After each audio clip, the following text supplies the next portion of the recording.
nilai ujian kinerja. Perkenalkan, nama saya Sucitra SPD. Saat ini saya mengajar di SD Negeri 1 Bintuni, Kabupaten Teluk Bintuni, Provinsi Papua Barat, sekaligus sebagai mahasiswa PPG dalam jabatan bagi guru tertentu tahap 1 tahun 2025 di LPTK Universitas Patimura dengan prodi Pendidikan Guru Sekolah Dasar dan NIM 20244998802. Saat ini saya akan melaksanakan video uji kinerja saya di SD Negeri 1 Bintuni kelas 4 dengan mata pelajaran Bahasa Indonesia dan materi unsur intrinsik cerita. Terima kasih dan selamat menyaksikan. Hai, selamat pagi anak-anak.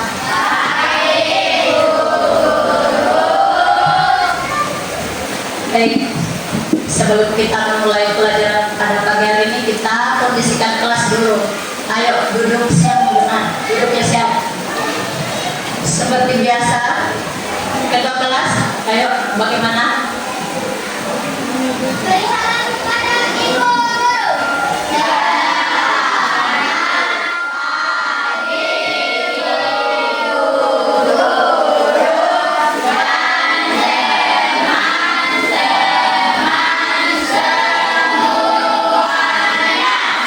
Baik lagi, sebagai hamba, sebagai orang yang beriman kepada Tuhan Yang Maha Esa, sebagaimana tertulis dalam Pancasila di sila berapa? Di sila ke-1. Apa bunyinya? Ketuhanan Yang Maha Esa. Maka sebelum kita memulai sesuatu, kita harus berdoa.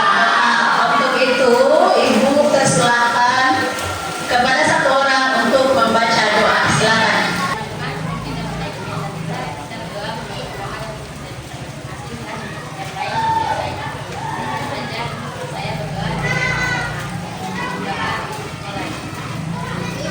Baik, selamat duduk.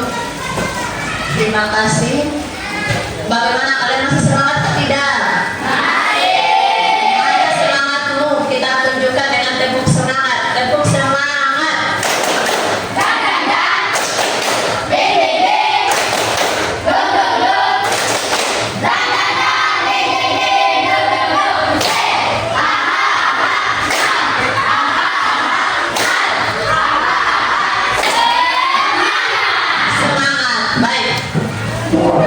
Setiap kegiatan yang kita lakukan itu tentunya memiliki tujuan.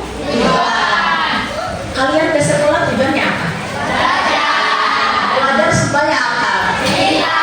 Supaya pintar. Supaya apa lagi? Supaya cerdas, bagus. Supaya apa lagi? Dapat ilmu. Ilmu itu gunanya apa sih? Gunanya adalah untuk apa? Ayo, untuk apa? Kalian pernah lihat orang yang bisa membedakan atau tidak orang yang berilmu dengan yang tidak berilmu? Maksudnya dari sisi kehidupannya bagaimana? Beda atau tidak? Enak yang berilmu atau yang tidak berilmu? Maka kita belajar supaya kita apa? Sukses.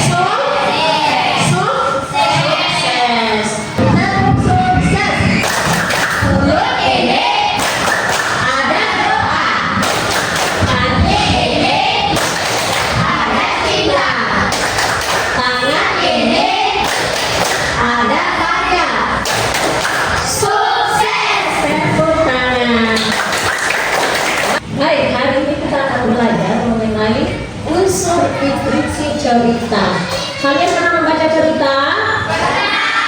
Cerita apa yang kalian pernah baca? Coba. Siapa angkat tangan bilang ceritanya apa? Coba angkat tangan satu orang. Cerita apa? Kita tadi bisa pernah baca cerita. Cerita apa? Ya, cerita Malin Kundang. Apa lagi? Selain Malin Kundang? Keong Mas. Bagus. Apa lagi, Nak? Timun Mas. Apa lagi? Bawang putih, bawang merah. Bagus. Tepuk tangan. Nah, hari ini kita akan mempelajari, karena itu adalah sebuah karya sastra. Jadi film cerita itu, kemudian kenapa ada film? Film itu ada dari sebuah cerita. Kemudian cerita itu difilmkan, di audio visualkan. Karena kalau hanya oleh itu namanya di audio visual kan, supaya kita bisa melihat oh ini gambaran dalam cerita itu ya. Sebelum kita lanjut di unsur intrinsik cerita, baik kita lihat dulu ya video yang ibu tayangkan ini. Bagaimana maling bukan? Alkisah disisir rantai adalah seorang ibu yang berkegiatan dengan amal punya. Sejak suaminya meninggal, ibu maling bekerja keras untuk menjadi pengampun kembali. Saat akhirnya, ibu dari perjualan ibunya mau mulai ibu bantu besar. Maling kecil memang sangat rajin dan selalu mengingat ibunya untuk berjualan ikan di pasar. Ikan segar, ayo bu, silahkan beli ikan segarnya. Meskipun masih kecil, Maling selalu menandai dalam berdagang. Jangan berharga ya. Saya juga Sudah menonton? Sudah? Siapa saja yang ada dalam cerita itu? Siapa lagi? Nah, siapa lagi? Hah? Sahabatnya Maling. Terus siapa lagi di situ? Siapa lagi? Ada penjual di pasar kan? Ada tidak tadi? Ya, ada kan? Terus itu di mana kejadiannya? Di pantai. Kapan itu terjadinya? Tadi kan diceritakan di depan. Ada pulangnya tadi Pak.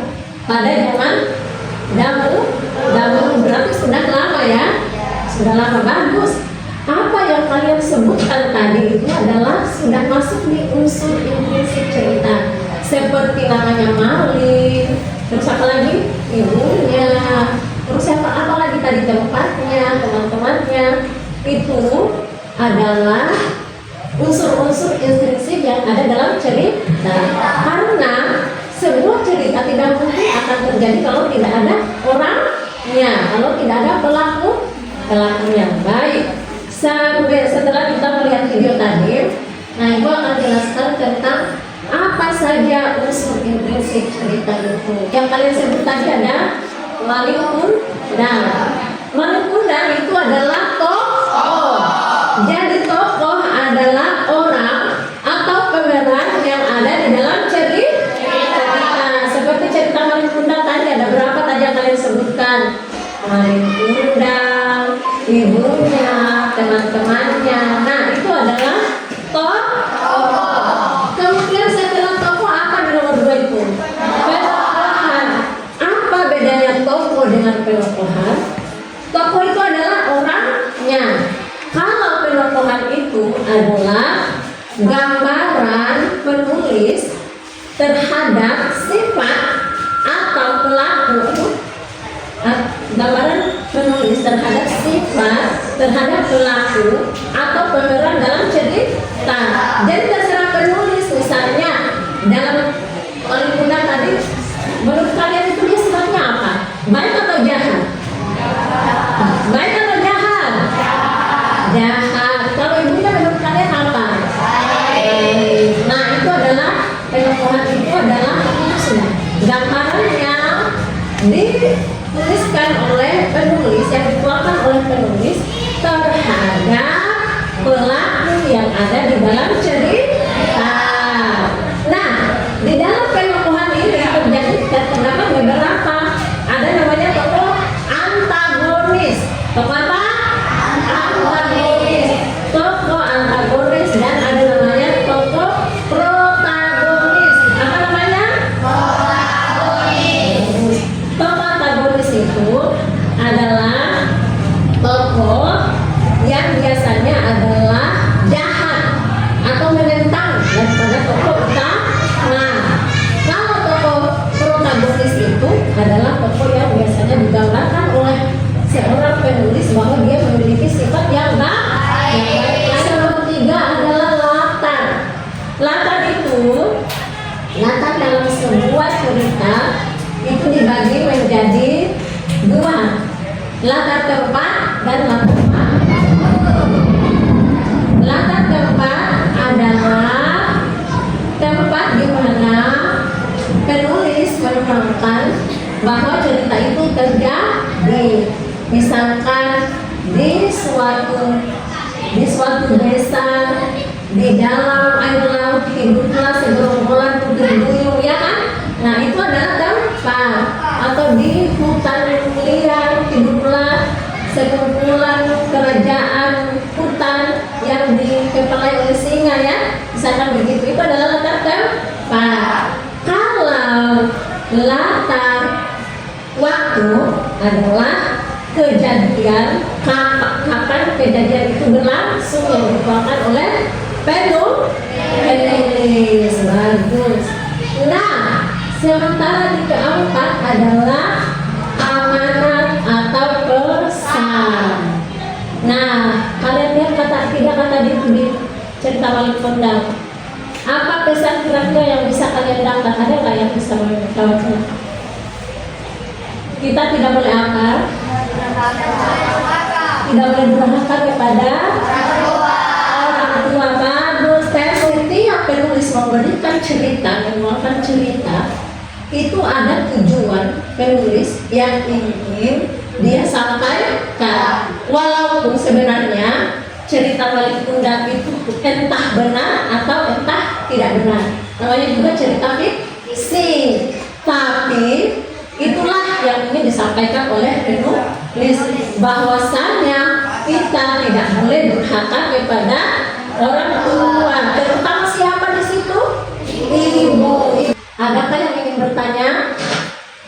Ada yang ingin bertanya? Ada yang ingin bertanya sama ibu? Tidak ada? Tidak ada? Nah, kalau begitu ibu tanya, ya, karena tadi kan kalian tidak mau bertanya. Ibu tanya, siapa namanya ini? Ya, apa itu tokoh antagonis?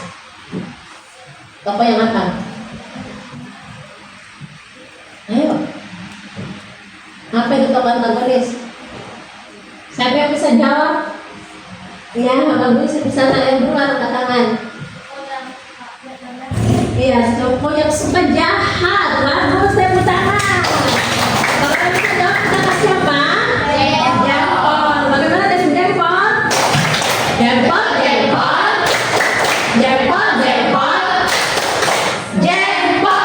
Nah, latar dibagi menjadi berapa? Tadi yang ibu jelaskan. Siapa angkat tangan? Jangan bersama, angkat tangan. Hai. Halo. Hai. Angkat tangan. Siapa yang bisa menjawab? Ada berapa macam latar? Angkat tangan. Ya. Lalu siapa? Dua. Apa saja, nak? Latar tempat dan latar waktu. Tepuk tangan. Kita kasih apa tadi? Jempol. Tepuk jempol.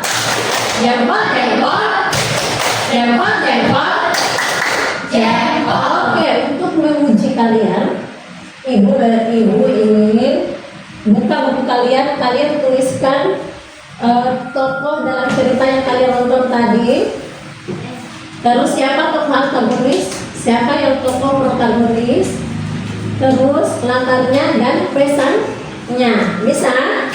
Dari cerita yang kalian simak tadi, berarti cerita Wali Kondang. Buka buku, tulis kalian. Nomor 1. Siapa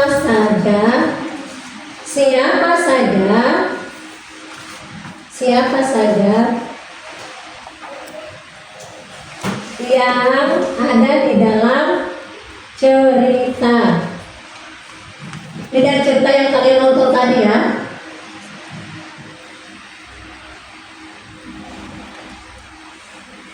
Terus nomor 2, siapa tokoh antagonis dalam cerita? Siapa tokoh antagonis dalam cerita? Tanda tanya.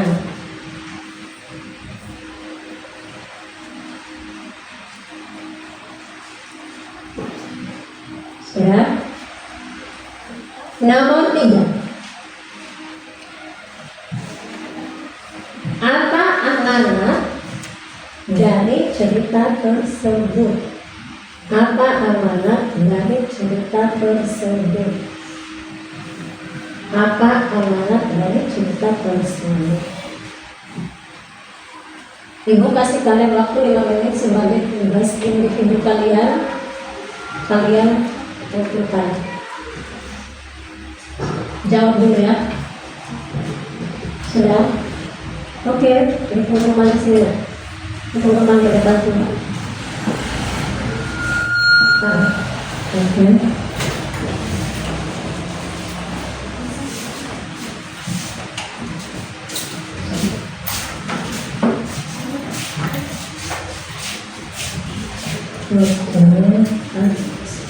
Di sini Kevin punya siapa saja yang ada di dalam cerita. Paling tinggal ibunya, teman-temannya, kemudian yang di pasar. Bagus. Siapa tokoh antagonis? Maling. Bukan maling, tapi maling. Ya, G-nya dikasih kurang. Ada. Alatnya jangan berhafal kepada orang luar. Oke, bagus. Nah, yang ibu lihat garis besarnya ini, ada beberapa orang yang menulis nama Maling Kundang itu dengan menggunakan tambahan huruf G. Salah ya, harusnya di M saja ya. Ini adik maling. Maling itu apa sinonimnya? Pencuri. Namanya maling. M saja, nggak pakai G. Maling. Maling apa? Maling kundang. Apakah kamu sudah paham dengan apa yang dijelaskan? Benar sudah paham? Benar sudah paham? Baik, ini kan tugasnya secara individu. Mau lihat kalian bagaimana kalian menyelesaikan tugas dengan berkelompok. Berkelompok. Kita mulai dari sini.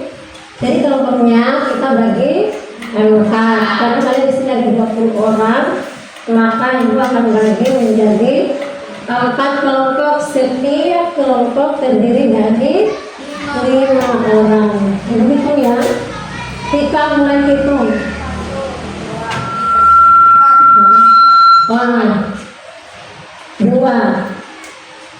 3. Berkelompok sesuai nomor yang kalian dapat. 1, 2, 3, 4.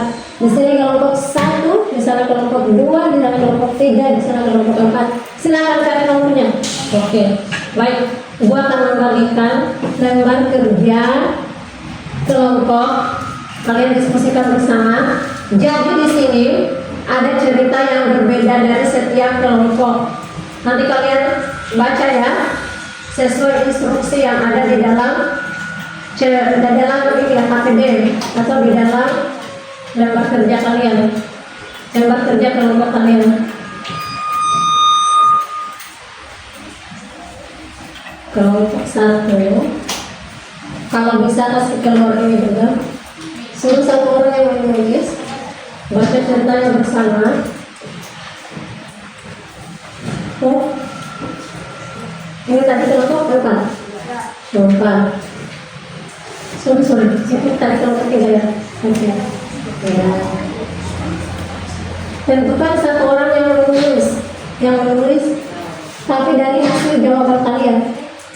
Kamu boleh kasih keluar berbuka, kasih keluar kertas, supaya bisa melihat. Kamu bisa menulis kira-kira apa jawabannya, dan kamu bisa diskusikan dengan teman.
Oke, baik.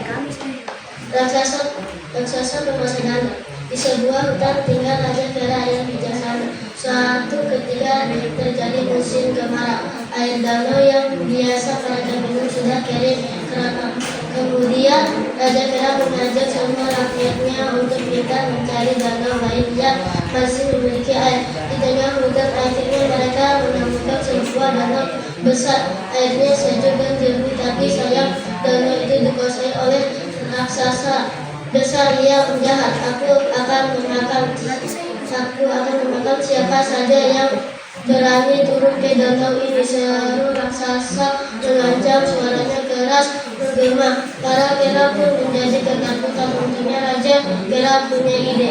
Di sekitar danau itu ia melihat banyak tumbuhan pohon bambu. Jangan takut, raksasa itu hanya akan memangsa kita kalau kita turun ke dalam danau. Nah, sekarang bantu aku untuk menebang beberapa buah bambu untuk ajak Raja Kera. Dengan cerdiknya Raja Kera mengajak semua Kera memasukkan buah bambu yang panjang itu ke dalam danau tanpa harus turun ke danau. Kemudian mereka menyedot air danau melalui buah bambu itu. Kini merasa bisa minum puas karena mereka tak turun ke danau. Maka raksasa pun tidak bisa melanggar janji untuk memangsa kera-kera itu. Oke, baik. Sekarang kita dengar unsur instruksi ceritanya ya. Pokoknya, tokoh dalam cerita. Raja Kera dan raksasa jahat dan para kera kecil. Oke, yang tertawa. Tokoh antagonis raksasa jahat, tokoh protagonis Raja Kera dan para kera kecil. Oke, pesannya apa? Jangan menjadi orang yang jahat karena akan mendapat akibatnya. Oke, baik. Tepuk tangan untuk kelompok 4 sebagai penampil persentase kedua. Silakan duduk. Tepuk tangan. Mana? Mari kita dari kelompok dia akan mempresentasikan hasil kerja semuanya. Oke, silakan. Dengan cerita apa?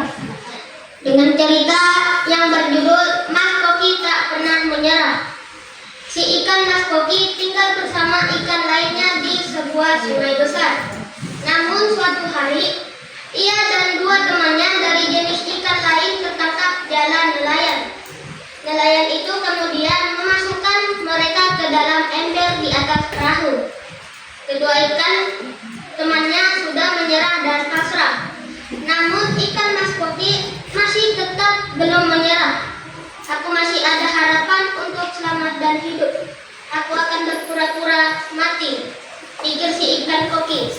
Melihat si ikan Koki mati, si nelayan itu lalu mengangkatnya dari atas ember, kemudian meletakkannya ke atas telapak tangan. Loh, kenapa dia tiba-tiba mati? Padahal tadi masih hidup, tanyanya dengan bingung. Maka di saat itulah tiba-tiba si ikan Mas Koki melompat ke udara sekuat tenaga. Dan tanpa sempat berhasil ditangkap si nelayan, ia pun berhasil melompat ke dalam sungai kembali. Dengan senangnya, si Koki berenang di dalam sungai. Keyakinannya yang kuat telah membantunya untuk selamat. Oke, baik, kita dengarkan unsur instruksi cerita yang mereka dapatkan. Tokoh dalam cerita tersebut adalah ikan Mas Koki, nelayan, dan bersama ikan lainnya. Tokoh antagonisnya adalah nelayan, tokoh protagonisnya adalah ikan Mas Koki.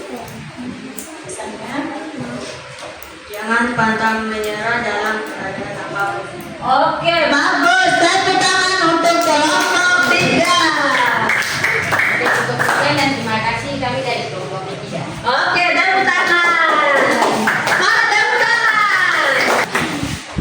Baik, kalian sudah Mengerjakan kerja tugas kelompok kalian dengan baik. Baik.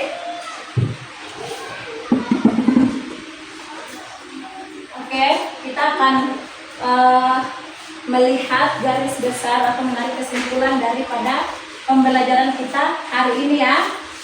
Nah, sebenarnya yang kita lihat apa sih yang ingin disampaikan oleh penulis dari situ semua. Pada dasarnya tadi dari kelompok 1, 2, 3, 4 amanatnya apa?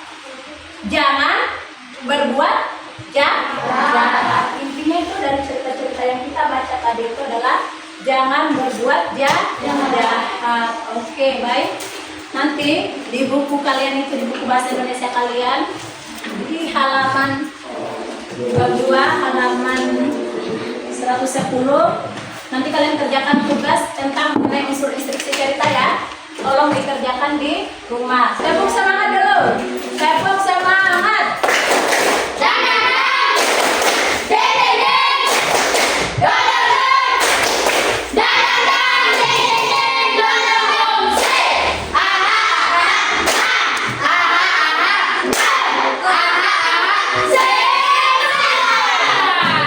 Hari ini kita pasti apa? Pasti sukses. Tepuk sukses. Mulut ini ada luka, hati ini ada cinta, tangan ini ada karya. Sukses. Oke, apa saja tadi yang kita pelajari tentang apa unsur instruksi cerita? Ada berapa tadi yang kita pelajari?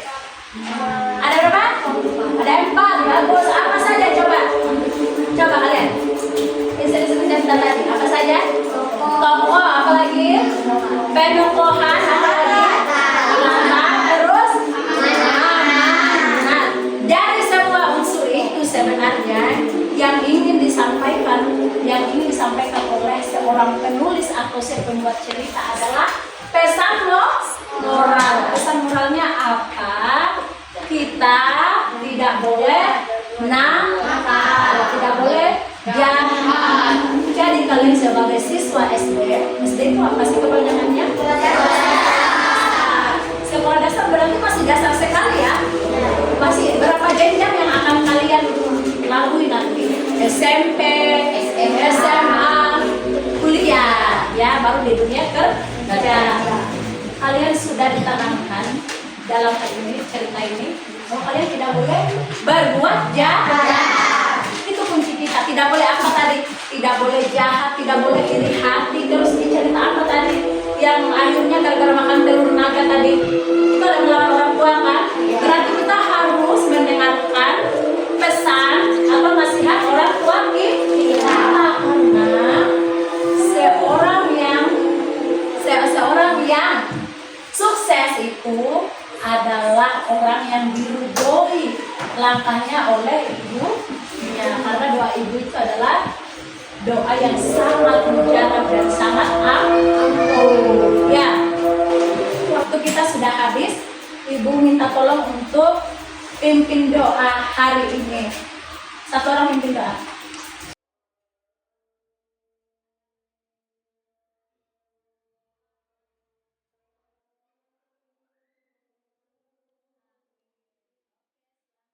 Baik, terima kasih anak-anak. Sampai jumpa pada pelajaran berikut. Ibu tutup dengan ucapan Assalamualaikum warahmatullahi wabarakatuh. Selamat pagi.